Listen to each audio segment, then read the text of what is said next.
right, welcome everybody. Thank you for joining us today for the 2021 Renewable Energy Day. This is our third annual event and obviously our first time streaming live. So thank you for joining us. We're really excited to be here to champion renewable energy in Indiana with our third annual Renewable Energy Day. My name is Zach Schalk. I am the Indiana Program Director for Solar United Neighbors. And we are a national 501c3 nonprofit organization dedicated to helping Hoosiers go solar, join together, and fight for their energy rights. So thank you again for joining us today. We're hosting this year's event virtually for the first time, as I mentioned previously, but that won't stop hundreds of Hoosiers from around the state who are making their voices heard in support of a just and equitable renewable energy future right here in Indiana. We have a fantastic lineup of speakers today, and you'll get to hear from legislators, experts, and advocates from around the state, making the strongest case for why all Hoosiers deserve to share in the benefits that will come as our state moves forward towards a cleaner and more distributed energy system. That transition is well underway right now, but we still need strong policies to keep our state competitive and to make sure that Hoosiers don't get left behind our peers in the Midwest and around the country. So before we get started, I'd like to thank our partners and sponsors who are making this event possible. Thank you to our event sponsors, including Hoosier Interfaith Power and Light, Earth Charter Indiana, Elders Climate Action, Citizens Action Coalition, Indiana DG, Carmel Green Initiative, Sierra Club Beyond Coal Indiana, Tri-State Creation Care, Citizens Climate Lobby, Onward and Upward Strategies, Solar Energy Solutions LLC, Midwest Green Tech, and GRNE Solar. And a special thank you to the Hoosier Environmental Council for allowing us to host this live streaming portion of the event on their Facebook page. And most importantly, thank you to everyone who is joining us to watch today. We hope you enjoy the presentations and continue to elevate these critical issues with your legislators and in your community. You can help right now by sharing this video so that your friends, family, and neighbors can join us as well. And we encourage you to use the hashtag RenewableIN21 for this event. And please stay tuned until the end of the event to hear about a few actions that you can take to make a difference this year. So without further ado, we can go ahead and start the program. Our first speaker is Senator Shelli Yoder. Senator Yoder was elected in 2020 and serves all residents of District 40, which encompasses Monroe County. She was selected this year to serve as Assistant Minority Caucus Chair. Senator Yoder is a senior lecturer at Indiana University's Kelley School of Business and previously represented her district on the Monroe County Council from 2013 to 2019. Senator Yoder served multiple years on the board of the South Central Community Action Program, including the Head Start Policy Council and the Monroe County Opioid Commission. In 2017, she co-founded and co-chaired the statewide award-winning South Central Indiana Opioid Summit. She has an extensive background in managing nonprofit organizations focused on women's healthcare. She lives in Bloomington with her spouse and 3 children. Thank you for joining us, Senator Yoder. Thank you so much. It is wonderful to be here, and I'm excited to talk about solar and the expansion and extension of net metering for Indiana. Great, thank you. Please go ahead. Well, one of the bills that I filed this year would be in direct response to the Senate Bill 309 that passed that ended net metering for Indiana. And when that piece of legislation passed, it wasn't supposed to be the end of the story. It was to sort of push pause so we could figure out a way forward for Indiana to be able to tap into what we all know to be true, and that is that we are heading toward being, we need to be more open and reliant on renewable energy in the state of Indiana, not just because of the environment, but because economically, it's a smart move for Indiana. And so 309, put an end to net metering, and they created this 21st Energy Task Force to look at it. And that task force created a series of recommendations for Indiana, but they did not address net metering or distributed generation. I'm sorry, energies. So they made this recommendation in this big report to look at it further. And that report, which will be the 21st Century Task Force, I guess 2.0, that report would be due December of 2022. Well, we're ending net metering before then. And so my bill would extend net metering so we can see what the recommendations will be for this new 2.0 21st Energy Task Force looking at net metering for Indiana, would extend it for Hoosiers for 5 years until we get on the other side of that report. And it would also expand net metering. And that bill number is 420. I've been working to try to get it heard, and it's been tough. A big pushback. Apparently there was a decision that was made to not hear any net metering bills this session until we get on the other side of this 21st century task force that will create some recommendations on net metering. But we won't have those before we phase out of net metering for Hoosiers. So all the more reason to don't give up, continue calling your representatives and your senators that we need to hear this bill. 420. Great. Thank you, Senator Yoder, for describing your efforts to extend and expand net metering. SB 420 creates a pathway for doing that. So thank you for being here today to tout that vision. Next up, we have Denise Abdul-Rahman. Denise serves as the Indiana State Conference, serves the Indiana State Conference of the NAACP as the Environmental and Climate Justice Chair, and is a member of the regional staff with the National NAACP. She holds a BS in Management, MBA in Healthcare Management, and, sorry about that, and a health informatics designation from the IU School of Informatics. She organized the Just Energy campaign, which has been highly instrumental in closing coal plants.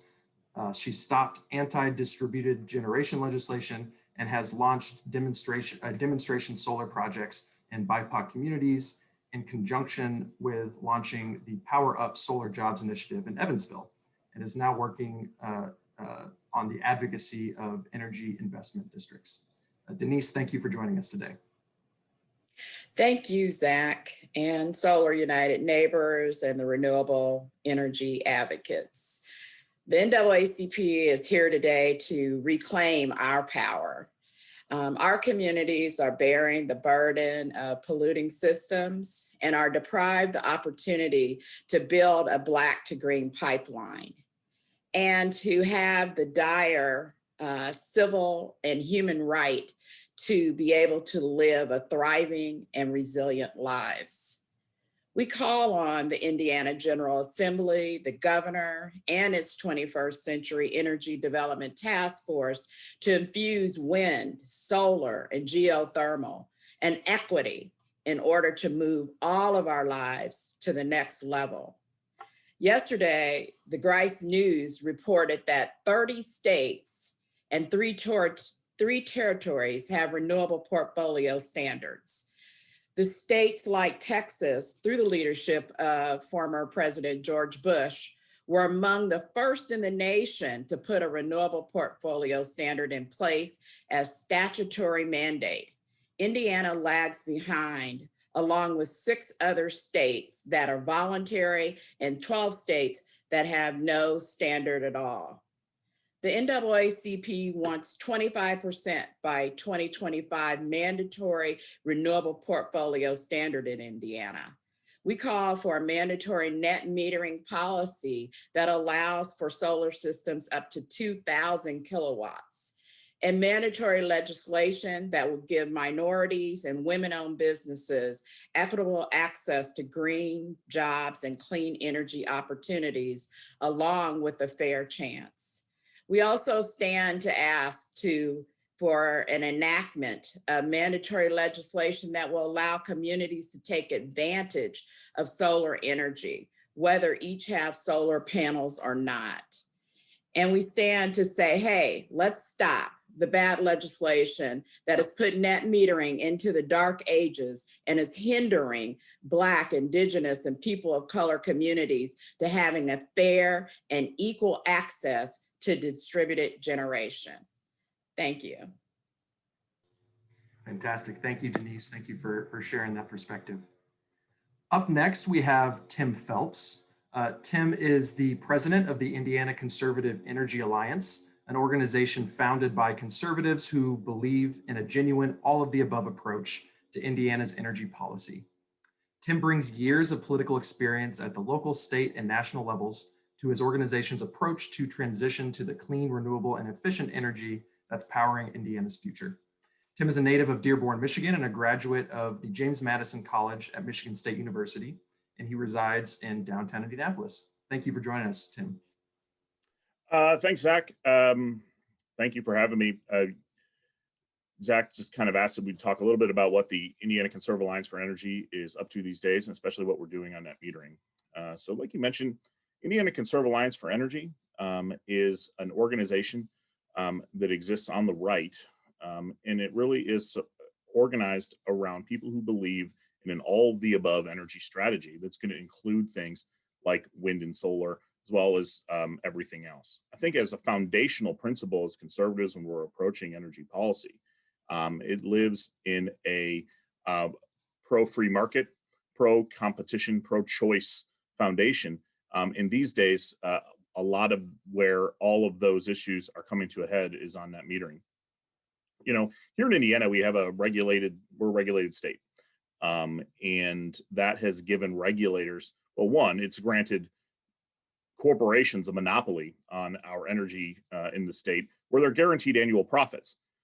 And it's also given regulators the ability to sort of manage that monopoly. As part of that, we think a reasonable trade-off for doing that is giving consumers the ability to receive the fair market value for the power that they create on their own property. I think that 309 a few years ago was sort of wrongly decided. And I heard Senator Yoder earlier talk about, I think that they're right. This was a bill that was going to take a look at the issue and see what would happen. And I think that we are in a spot now where allowing it to phase out completely would be the wrong decision, especially in a time where we have the exact forum necessary to further examine the issue of net metering in the 21st Century Energy Policy Development Task Force. So what we've been working on in trying to talk to legislators is, one, trying to get these net metering bills heard, obviously. And the message is a couple things. One is net metering is good. Indiana should have that. You know, in a state where conservatives have enormous majorities, it should be easy for us to come to them with a pro-free market, pro-choice, pro-energy choice argument, which is the argument is simple. You know, we should be able to receive fair market value for power that consumers create. Those we need to get those. We'd like to see those bills get heard. And also part of the reason for that is that we do this issue is important. This issue impacts Hoosiers all across the state who have made the choice to invest in renewable energy options for themselves or for their business, for their organization. And it needs to have a fair and even having debate. And that can happen in the halls of the State House in a committee hearing, or it could happen in the task force.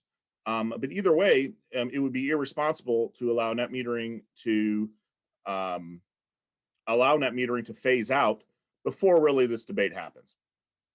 So taking a couple messages to legislators, you know, we're hoping that we still got a little bit more time to turn the tide on this, and we're hoping that we can do so.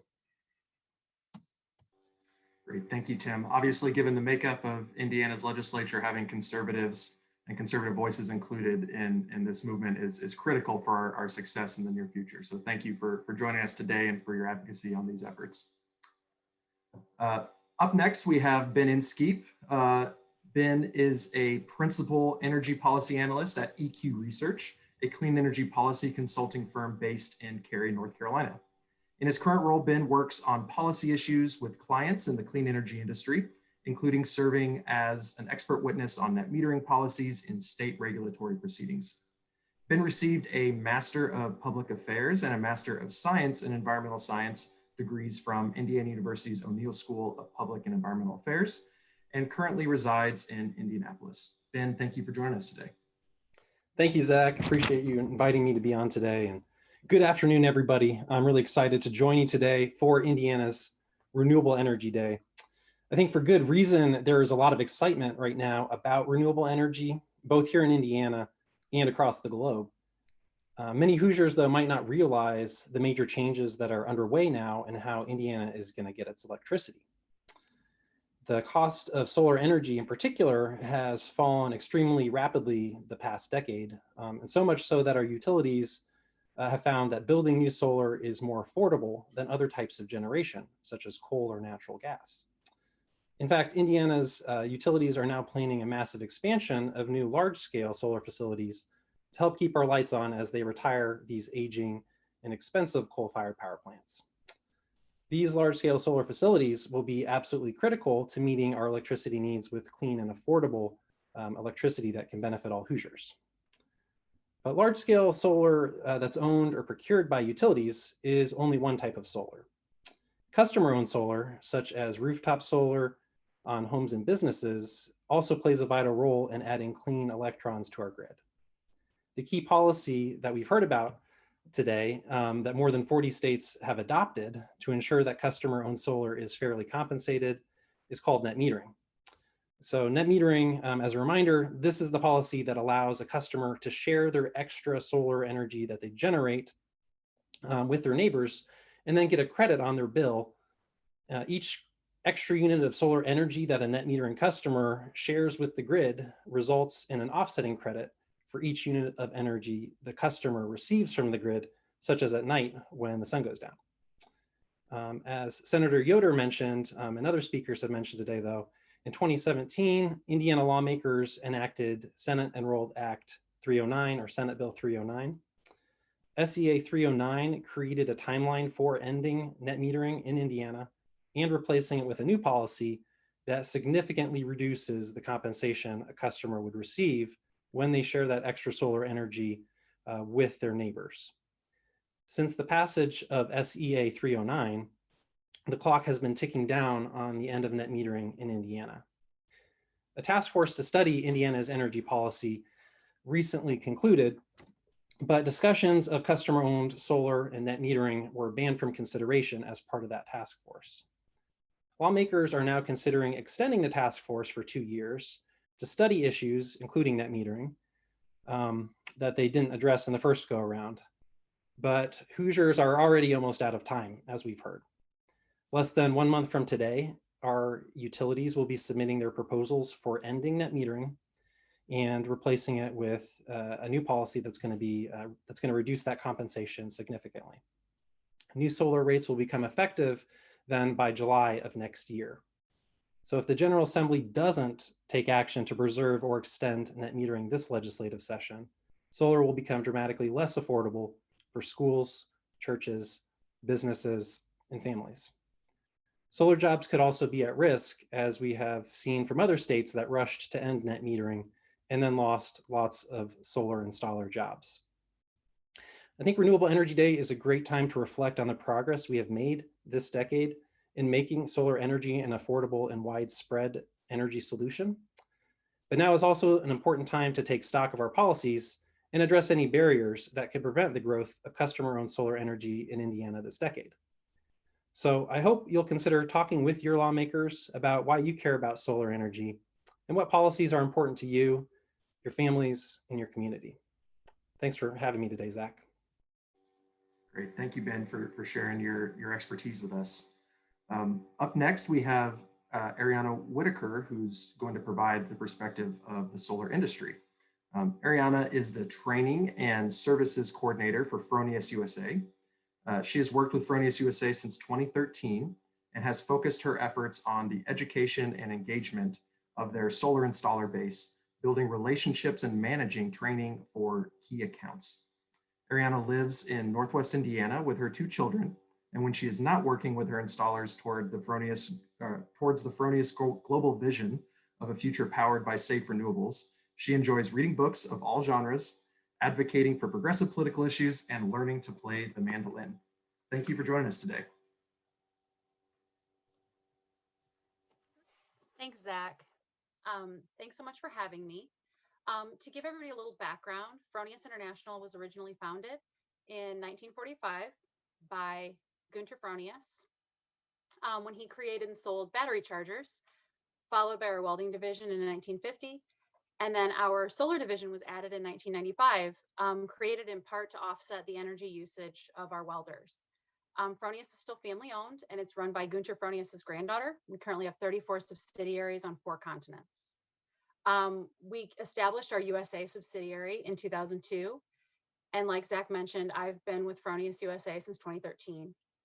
My job as the training and services coordinator allows me to work directly with solar installers and their teams. I manage our key installer accounts, and I support them in their day-to-day efforts, providing support in system design, assisting them with warranty issues, giving them sales support, marketing support. So in this role, I get a really up close and personal view of the struggle that our installers face every day. Many of these issues that our installers face are the result of tremendous technical innovations and in the energy sector and the transition to renewable energy sources, but with legislation and education that seem to always be a step or two behind. At Fronius, we support innovation through products and solutions for residential and commercial solar systems. And when we're developing new products, we follow a principled approach for reliable, affordable, and a future-proof energy supply.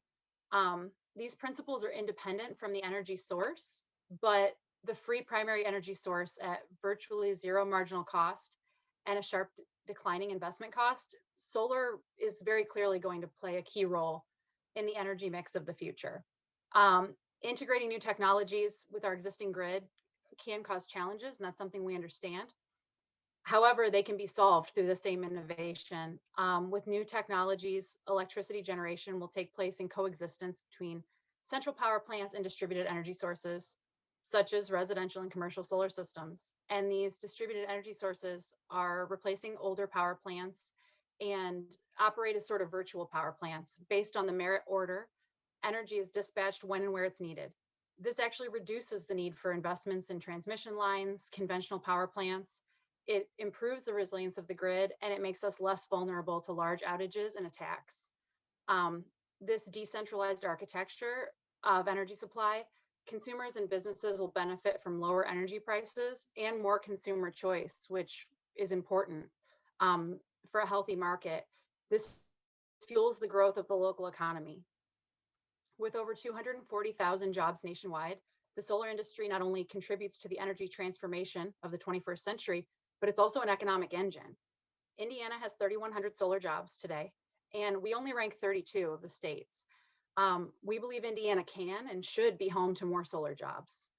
Fronius supports solar installers and workers in transitioning from old jobs to new jobs through partner programs, education, and trainings that provide NAACP continuing education credits.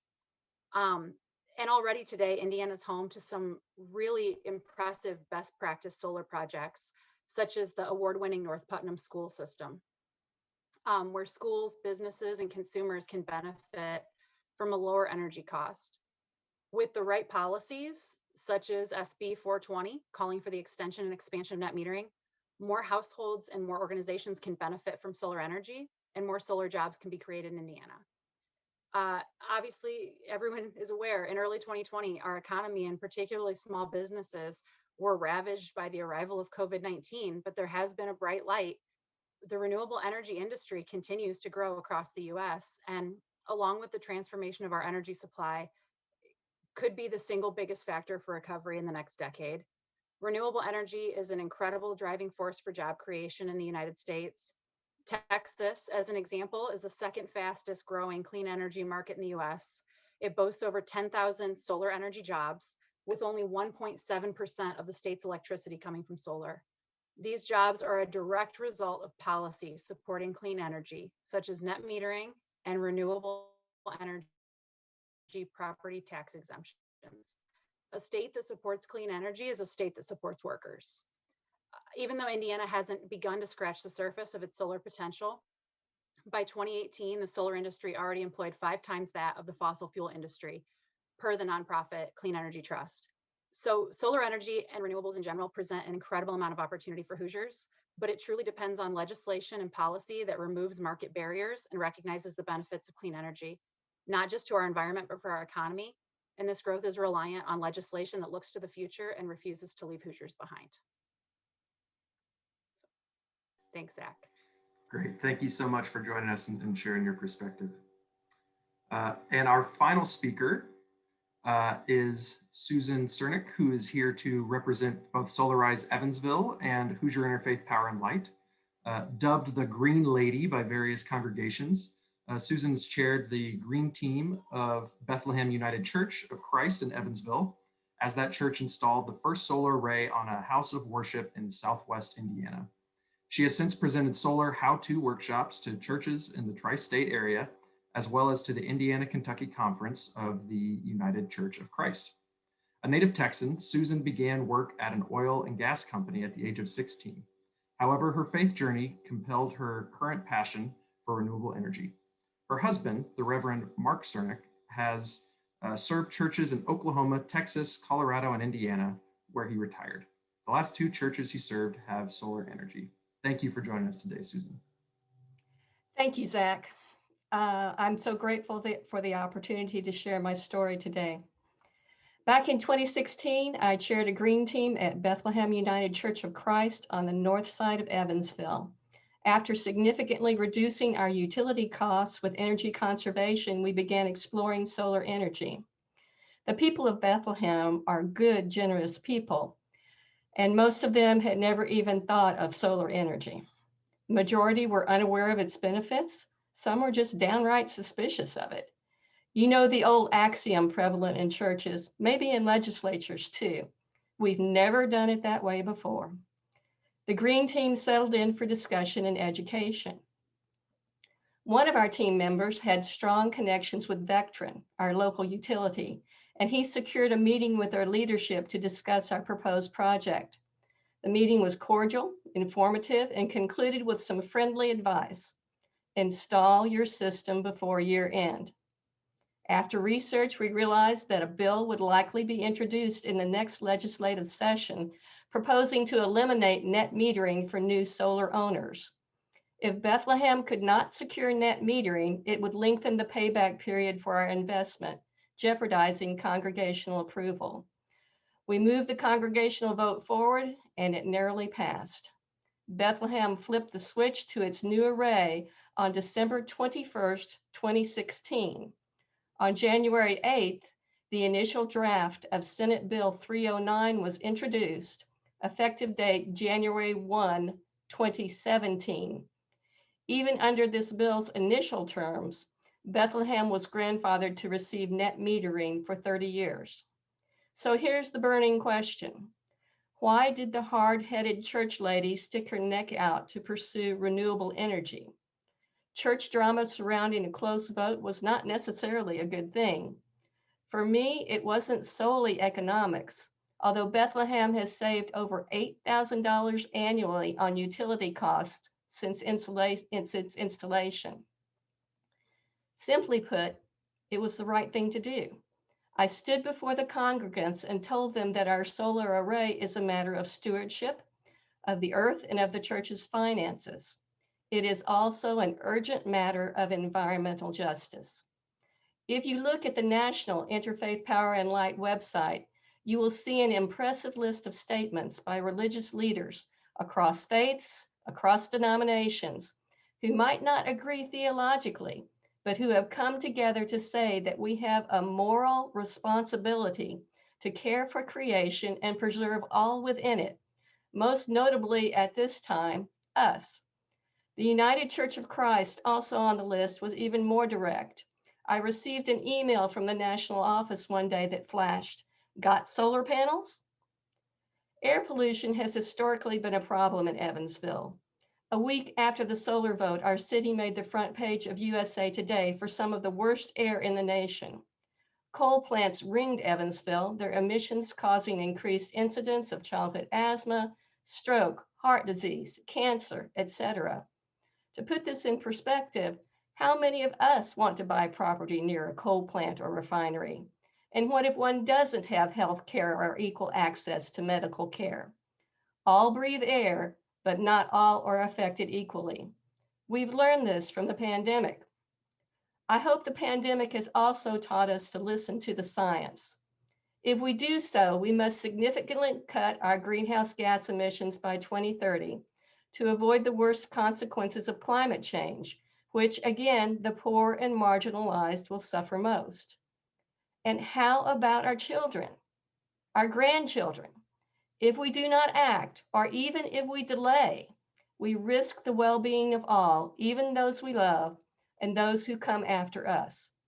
Dietrich Bonhoeffer, my very favorite theologian, said, "The ultimate test of a moral society is the kind of world that it leaves to its children." I pray that we might all have the courage to act, knowing that we cannot continue on our current path. We must shift to renewable energy to protect the health of all Hoosiers, provide justice for the poor and marginalized who suffer most, and preserve a sustainable future for our children and grandchildren. Yes, it's a faith thing. And yes, it's the right thing to do. Thanks so much for listening. May God bless us all. Thank you, Susan. What an inspiring note to end on. So that wraps up the streaming portion of Renewable Energy Day 2021. Thank you all again so much for joining us today to hear from legislators, experts, and advocates about why renewable energy is critical for Indiana's future. Hopefully their words will motivate you to continue taking the actions we need to keep our movement growing and to keep progress moving forward here in Indiana. Before we go, we wanted to leave you with just a few calls to action. We know that as part of Renewable Energy Day, beyond just this live stream, there are teams of Hoosiers around the state who are working to connect with their legislators and advocate for renewable energy policies. But here are a few things that you can do in addition to that. So first, please take a moment to contact your legislators in support of the pro-solar bills being considered by the Indiana General Assembly this year, some of which we've heard about today. So we heard about SB 420, but there's also SB 249, which has been introduced by Senator Alting, and HB 1394, which is in the House and has been introduced by Representative Cook, Representative Shively, and Representative Nagel. You can easily contact your legislators by visiting solarunitedneighbors.org/Indiana and clicking the bright orange button at the top of the page that says "Make Your Voice Heard." That'll take you to an easy contact form that you can use to support these pro-solar bills in the Indiana Assembly. We also encourage you to please share this video, along with your own story about why you support renewable energy in Indiana, so that more Hoosiers around the state hear from their neighbors about these critical issues again. Please use the hashtag RenewableIN21 for your posts so that we can find them and amplify your voice. Finally, we want to encourage everyone to join the upcoming Sustainable Energy Legislative Forum that will be hosted by the Hoosier Environmental Council on Thursday, February 18th at 6:30 p.m. Eastern Time.